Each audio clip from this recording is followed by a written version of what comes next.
Welcome and thank you for joining us as we share information on the Future Drought Fund's Regional Drought Resilience Plan social outcome grants, which are part of the 5 elements of the exciting new communities program funded by the Future Drought Fund and delivered by FRRR. I'm Ruth Stevens, the Coordinator for Regional Drought Resilience Plan social outcome grants, and with me is Bill Meeker, the Communities Program Grants Coordinator. In this video, we'll be able to address some potential questions about RDRP grants. Foundation for Rural and Regional Renewal and Australian Rural Leadership Foundation acknowledge the Aboriginal and Torres Strait Islander nations across Australia, especially those where we work and fund organisations and activities. We pay our respects to elders past, present and emerging, and acknowledge the continuation of the custodial, cultural and educational practices of Australia's First Peoples. On the 5th of November, we were excited to launch the Future Drought Fund's community program. This program reflects the Future Drought Fund's strategic objective to build social resilience, strengthening the social capital, well-being and connectedness of rural, regional and remote agricultural communities. The program's key focus areas are community networks and collaboration, enhanced drought knowledge and leadership capacity, access to services and infrastructure, and effective place-based practices, local solutions for local priorities. This is delivered through a strong partnership between the Foundation for Rural and Regional Renewal and the Federal Department of Agriculture, Fisheries and Forestry. Briefly, the overall program has 5 elements, offering access to grant funds, leadership development and local capacity building opportunities. Today we'll be focusing on the second element, the Regional Drought Resilience Plan social outcome grants. Can you give me an overview of Regional Drought Resilience Plan social outcome grants?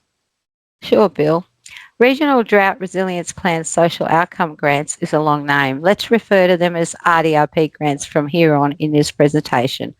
This new and exciting grant program specifically addresses the social outcome priorities that have been outlined in eligible regional drought resilience plans.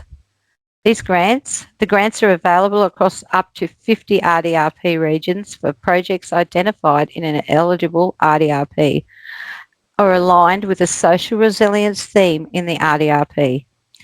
Eligible RDRPs are those who are approved by the Department of Agriculture, Fisheries and Forestry and are outside of the specified Community Impact Program regions. Please have a look at the FRRR website for some project examples that were delivered in the Helping Regional Communities Prepare for Drought initiative or in the Networks to Build Drought Resilience program before that. So, Ruth, what is the history of the federal government's RDRP program? RDRPs are the result of collaboration between the federal government, state and territory governments and community organisations. Because drought affects regional landscapes, communities and economies in different ways, these plans are community owned and led, and their creation involved local governments, regional organisations, the agricultural sector and local drought resilience adoption and innovation hubs. Each plan outlines the priorities for the local region in building their economic, environmental and social resilience to future droughts. Interesting. And what is this grant stream trying to achieve? This new stream of support will offer resourcing to organisations to deliver on social resilience priorities and or projects outlined in the region's Regional Drought Resilience Plan. And are these RDRP grants different from the grants that were given to prepare and activate the RDRPs? These grants are from a separate pool of funds that are to activate the social resilient outcomes and identified in the RDRP. Only RDRP regions with an approved and available RDRP can apply. Let's talk about eligibility. Yeah, how were the RDRP regions decided on? Each state and territory created the geography of the RDRP regions within that state or territory. And how do I find out which RDRP region I'm in? Please go to the Regional Drought Resilience Planning page on the Department of Agriculture, Fisheries and Forestry webpage. The link will be provided on the final slide. There is a map showing RDRP regions and a list of the RDRPs and links to them. What if the plan for my RDRP region is still being worked on? In this instance, your organisation will be eligible to apply in the next grant round opening after the RDRP approval date. Your organisation may be eligible to apply for a small network grant. Please check the small network grant guidelines on the FRRR website. Where do I find the social outcomes information in the RDRP, Ruth? Each RDRP can be structured differently. Please read through the document, and if you're not sure, please reach out to your local RDRP coordinator. There are already specific projects outlined in the RDRP for my region. Does this mean that these are all that can be considered? If the projects applied for align with the social outcome goals stated in the RDRP, you can apply. Can our organisation apply for an RDRP grant and a small network grant, or SNG, in the same round? No, only one application can be submitted to FRRR. As with any program at FRRR, if it is determined that a project is a better fit for another program and has a better chance of getting funded within that program, FRRR will contact you regarding the possibility of a transfer. And how are these RDRP grants different to small network grants, or SNG? These grants differ from small network grants as they are specifically designed to address the social resilience outcomes highlighted in the region's RDRPs. What happens if multiple organisations apply for a similar project in the same place? FRRR recommends that organisations looking to apply for RDRP grants contact their local RDRP coordinator. They can discuss their project and how they might work with other local organisations to develop and deliver the project. If FRRR receives multiple applications in an RDRP region that is over the total funding available, they will be assessed individually, checked for eligibility and alignment. Letters of support or evidence of collaboration with other organisations in the region are strongly encouraged. FRRR will then make a recommendation to the FRRR board on which program or part project to fund. And final question for this slide, which organisations and what types of activities are not eligible for funding? Please refer to the guidelines for a full list of who is not eligible for funding. Activities cannot duplicate existing program or service in the community or any existing future drought fund investment. What is the maximum amount I can apply for? Organisations can apply for up to $100,000. Okay, and is there a minimum amount?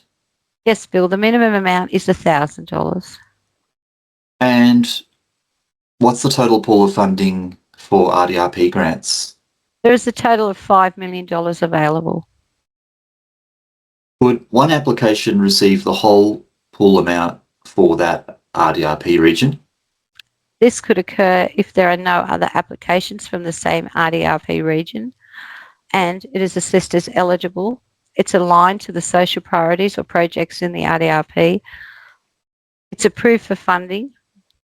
And in round 2, the program guidelines will indicate the amount available for each RDRP that has been less than $100,000 available.